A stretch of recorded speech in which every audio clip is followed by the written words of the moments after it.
The 1957 Treaty of Rome that formed the European Economic Community codified some community laws, but it inevitably didn't manage to address every potential topic.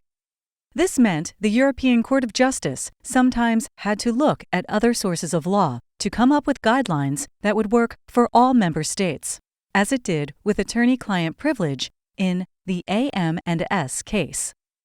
Officials from the Commission of the European Communities were investigating Australian Mining and Smelting Europe, or AM&S, on suspicion that the company had breached the Treaty of Rome's competition regulations.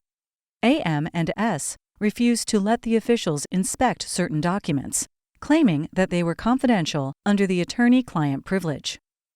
The Commission ruled that AM&S had to turn over the documents. AM&S sued the Commission in the European Court of Justice.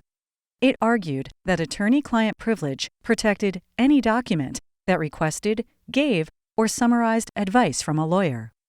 It asked the court to declare that it didn't have to disclose entire documents to the Commission in order to determine whether it was privileged. The Commission countered that privilege needed to be balanced against the need to have all relevant evidence before the court. It wanted to be able to verify that evidence was indeed privileged before it was excluded from consideration. It also argued that, without consensus among members, the court couldn't create a law on attorney-client privilege that applied to the whole community.